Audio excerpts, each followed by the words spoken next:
जीवन की खोज ओशो एक कहानी के द्वारा समझाते हैं। कहते हैं हम साधारणताएं मान लेते हैं कि जी रहे हैं, लेकिन बहुत कम लोग हैं जो ठीक ठाक अर्थों में जीते हैं। बहुत कम लोग हैं जिन्हें इस बात का पता भी चल पाता है कि उनके पास जीवन था। बहुत कम लोग हैं जिन्हें इस बात का बोध हो पाता है कि क्या रहस्यपूर्ण सत्ता उनके भीतर निवास कर रही थी। हम करीब करीब अपरिचित और अनजान ही अपने से जी लेते हैं। निश्चित ही ऐसा जीवन कोई आनंद, कोई शांति ना दे पाए तो अस्वाभाविक नहीं होगा। इसमें यही स्वाभाविक होगा कि जीवन एक दुख और चिंता और परेशानी, एक पीड़ा बना रहता है। वैसे ही हमारा जीवन है। स्वाभाविक है कि जीवन को जानने की उत्सुकता पैदा हो। हम जानना चाहें कि हम क्या हैं, क्यों हैं, हमारी सत्ता क्यों है, कौन सा प्रयोजन है, कौन सा अर्थ है जिसकी वजह से हमें होना पड़ा। और अगर हमें ये भी पता ना चल पाए कि कौन सा प्रयोजन है, कौन सा अर्थ है, तो हम जिएंगे तो ज़रूर, लेकिन जीवन एक बोझ होगा। घटनाएं घटेंगी और समय व्यतीत हो जाएगा। जन्म से मृत्यु तक हम यात्रा पूरी कर लेंगे, कोई रुकावट नहीं आएगी, लेकिन किसी सार्थकता को, कृतार्थता को और ध्यानता को अनुभव नहीं कर पाएंगे। बहुत थोड़े से लोग ही हैं जिनका जीवन की सार्थकता को जान पाते हैं। हर एक मनुष्य के लिए जीवन को जानने के लिए सर्वप्रथम आवश्यक होगा कि उसके भीतर कोई प्यास हो। बुद्ध ये कहानी बड़ी अच्छी जो बताते हैं, वो कहते हैं कि बुद्ध एक गांव के पास ठहरे हुए थे और एक व्यक्ति ने सुबह सुबह आकर के उनसे कहा, आप इतने दिनों से, इतने वर्षों से लोगों को समझा रहे हैं, परमात्मा के लिए, मोक्ष के लिए, आत्मा के लिए कितने लोगों को परमात्मा उपलब्ध हुआ? वो पूछता है कितने लोगों को परमात्मा उपलब्ध हुआ? बुद्ध ने एक गहरी सांस ली। आपको शायद लगता होगा कि शायद वो कुछ गड़बड़ है। करीब करीब सारे लोग वैसे ही हैं।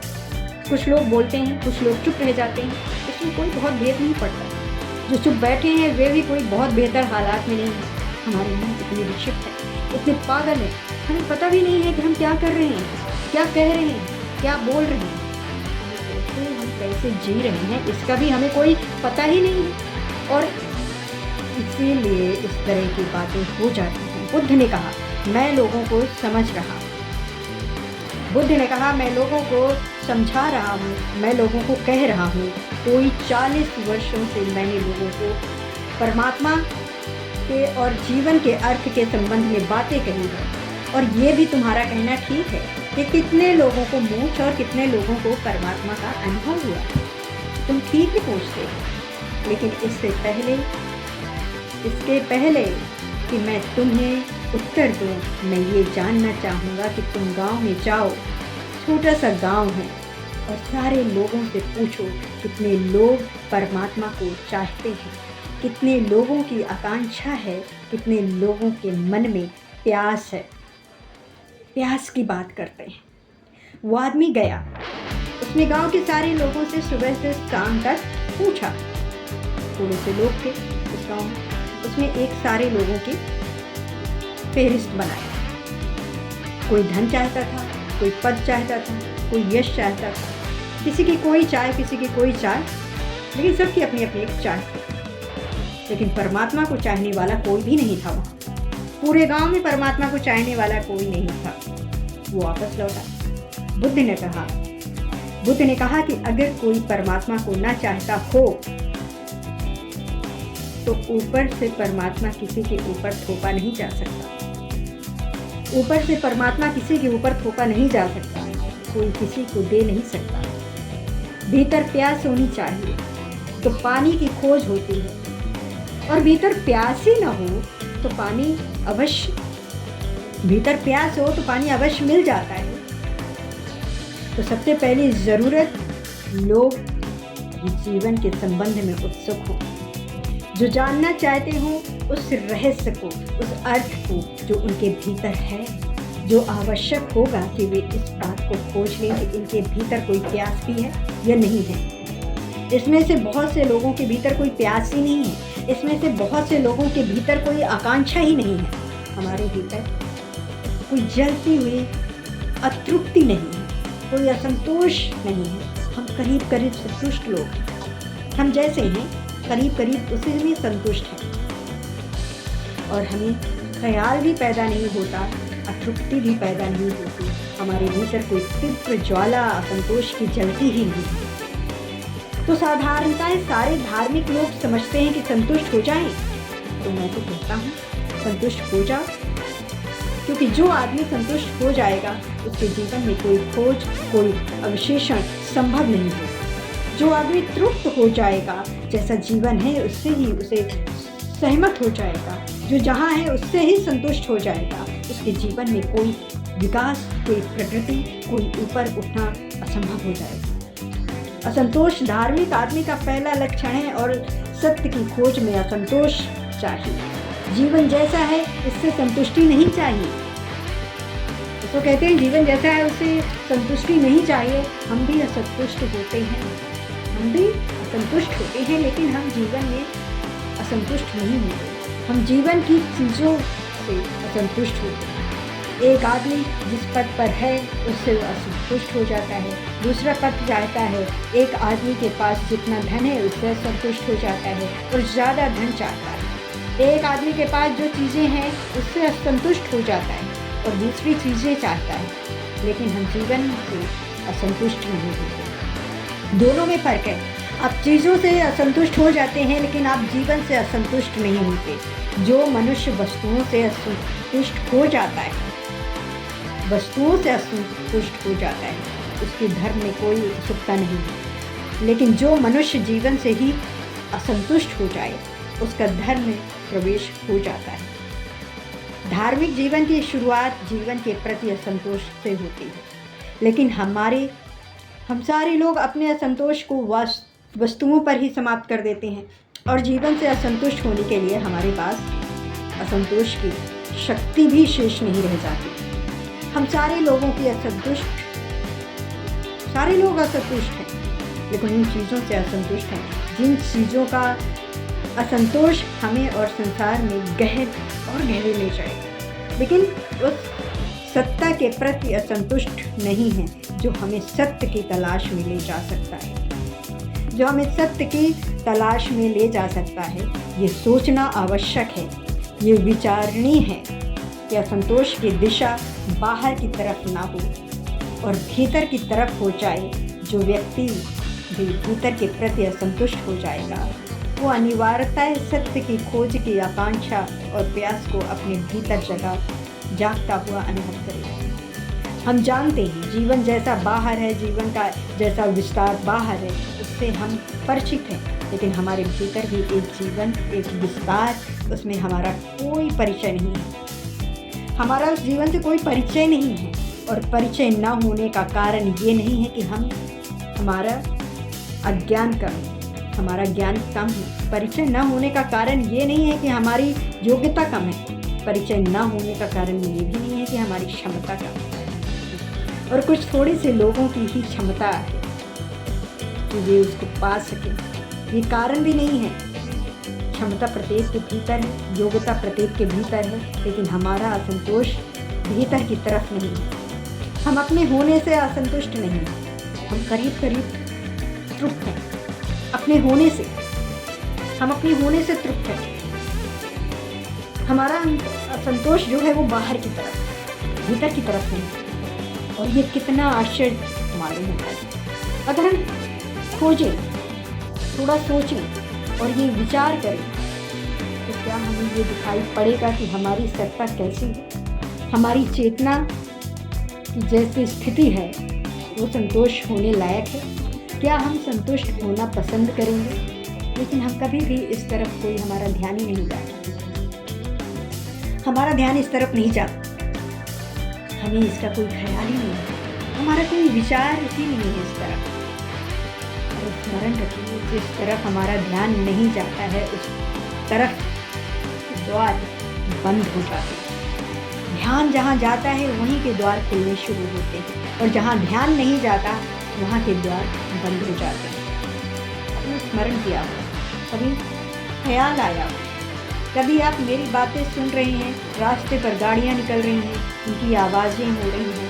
हो सकता है आप मेरी बातें सुनने में इतने तल्लीन हों कि आपको रास्ते पर निकलती हुई गाड़ियों का कोई पता ही न चले। लेकिन अगर मैं कहूँ कि रास्ते पर गाड़ियाँ हैं और आवाज़ें हैं, आपका ध्यान इस तरफ जाएगा और आपको पता चलेगा कि रास्ते पर आवाज़ें हो रही हैं, रास्ते पर गाड़ियाँ चल रही हैं। अभी भी नहीं बोल रही, आपका ध्यान मेरी तरफ लगा है। आपको पता भी नहीं होगा कि किस कुर्सी पर आप बैठे हैं, जो सख्त है और आपको गड़ गई। लेकिन जब मैं कहूँगा कि आप कुर्सी पर बैठे हुए हैं, तत्क्षण आपका ध्यान कुर्सी की तरफ जाएगा। आपको अपने चारों तरफ कुर्सी घेरे हुए मालूम पड़ेगी। आपका ध्यान जिस तरफ जाएगा उस तरफ ही केवल आपको बोध उपलब्ध होगा। एक युवक खेल रहा था मैदान में, उसके पैर में चोट लग गई। जब तक खेल पूरा ना हो जाए तब तक उसे पता ही ना चलेगा कि पैर में चोट लगी हुई है। खेल पूरा होने पर उसे ज्ञात होगा कि मेरे पैर में चोट है और खून बह रहा है। इतनी देर तक चोट थी, खून बह रहा था, लेकिन उसे पता ही नहीं था। क्यों? ध्यान की धारणा। ध्यान की धारा उस तरफ नहीं थी। ध्यान जिस तरफ जाएगा उस तरफ ही केवल बोध होना शुरू होता है। काशी में एक नरेश थे। 1920 में उनका एक ऑपरेशन हुआ। उन्होंने कहा कि मैं ऑपरेशन के वक्त किसी तरह का क्लोरोफॉर्म, किसी तरह की बेहोशी की कोई दवा लेना पसंद नहीं करूँगा। कहते हैं मैं किसी तरह का क्लोरोफॉर्म, किसी तरह की बेहोशी की दवाई लेना पसंद नहीं करूँगा। तो कहा गया फिर कैसे होगा ऑपरेशन? तो उन्होंने कहा मैं गीता पढ़ता रहूँगा।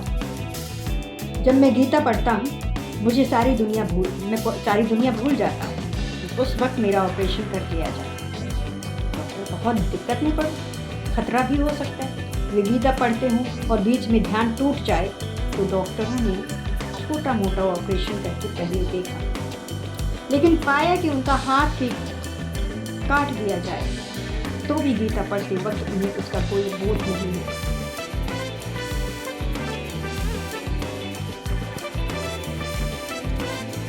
फिर उनका पूरा ऑपरेशन है, तो ऑपरेशन की सारी दुनिया में चर्चा है।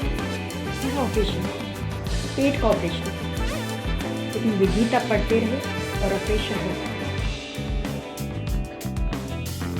उमर हुआ, खलीफा उमर हुआ। एक बहुत अद्भुत व्यक्ति हुआ। वो युद्ध के मैदान में था। उसको एक तीर मार दिया गया। उसको तीर चुभ गया।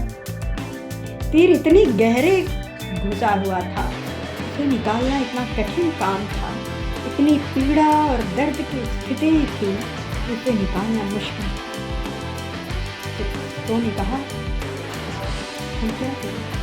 लोगों ने कहा जब उमर सुबह नमाज को बैठे तब चीख कर उसे निकाल देना चाहिए, तो उसे कोई पता ही नहीं चलेगा। तब उसे चीर कर निकाल देंगे, उसे पता ही नहीं चलेगा। खलीफा उमर सुबह नमाज पढ़ने बैठा और उसका पैर खींच करके निकाल लिया गया। उसे कोई पता ही नहीं चला। उसका ध्यान कहीं और था। वस्तुता है जहाँ हमारा ध्यान होता है, उसी सत्ता का हमें केवल बोध होता है और किसी सत्ता का हमें बोध नहीं होता है। हमारा ध्यान भीतर की तरफ नहीं है, हमारा ध्यान बाहर की तरफ बन रहा है, बाहर की तरफ। इसलिए बाहर की दुनिया हमें ज्ञात होती, दिखाई देती, समझ में आती। भीतर की दुनिया हमें ज्ञात नहीं होती। हमारा ध्यान शरीर की तरफ है, इसीलिए शरीर का हमें पता चलता है और आत्मा का हमें कोई पता नहीं चलता। फिर लोग हैं कि पूछते हैं आत्मा है? उनसे केवल इतना ही कहना होगा, आत्मा तो ज़रूर है, लेकिन उसकी तरफ ध्यान नहीं है। तो स्मरण रखिए, जिस तरफ आपका ध्यान होता है उसी सत्ता का केवल बोध होता है और कोई बोध आपको उपलब्ध नहीं हो सकता। हमारा ध्यान भीतर की तरफ नहीं है, हमारा ध्यान बाहर की तरफ बटा हुआ है। एक चीज़ जो हमारे ध्यान से हटती है तो दूसरी आ जाती है, दूसरी हटती है तो तीसरी आ जाती है। कोई विराम नहीं है, कोई विराम नहीं मिल पाता। जहाँ भीतर की तरफ ध्यान को ले जा सकें। और इसीलिए बाहर का संतोष हमारे ध्यान को भीतर नहीं आने देता। जीवन के प्रति असंतुष्ट होना आवश्यक है तो ध्यान की धारणा भीतर की तरफ आनी शुरू हो जाती है।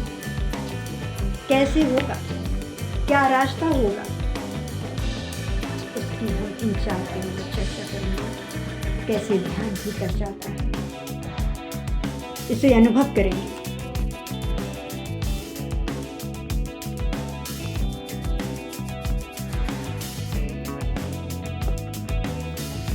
ओशो कहते हैं कि जो स्वयं को जान लेता है, जो स्वयं को जान लेता है वो परमात्मा को भी जान लेता है, क्योंकि मूलतः मैं अपने केंद्र में, अपनी जड़ों में, अपनी सत्ता के आंतरिक हिस्से में जो कुछ हूँ वही सारा जगत भी है। सारी बात, सारी चेष्टा, सारी साधना और सारे धर्म एक ही बात से संबंधित है कि ध्यान की धारा, वो जो कंसेशन है हमारी, उसकी जो धारा है वो हमारी तरफ न बह करके भीतर की तरफ कैसे बस जाए। इसका कोई ये अर्थ नहीं है कि हम बाहर की तरफ अंधे हो जाएं। इसका कोई ये भी अर्थ नहीं है कि हम बाहर की तरफ से ध्यान को इस भांति भीतर खींच ले कि बाहर की दुनिया हमें मुर्दा हो जाए हमारे। इसका ये भी अर्थ नहीं है, इसका केवल इतना ही अर्थ है कि यदि बाहर जीवन से हम थोड़ा सा विराम खोज लें, थोड़े से क्षणों को भी विराम खोज लें और अपनी चेतना की धारा को भीतर ले जाने में समर्थ हो जाएं, तो एक अद्भुत जीवन स्रोत हमें उपलब्ध होगा और हम उस सत्ता को जान सकेंगे जो हमारे भीतर शरीर को धारण किए हुए है, जो हमारे भीतर अनेक जन्मों को धारण करता है, जो हमारे भीतर यात्रा करता है, जो हमारे भीतर जब हम बच्चे थे तब था, जब हम युवा हुए तब था, जब हम बूढ़े होंगे तब भी होगा। और अगर हम उसे जान लें तो हमें ज्ञात होगा जब हमारा जन्म नहीं था तब भी था और जब हमारी मृत्यु हो जाएगी तब भी होगा। उसे जाने बिना जीवन की खोज में कोई सार्थकता नहीं है, कभी उपलब्धता नहीं हुई और ना कभी हो सकती है।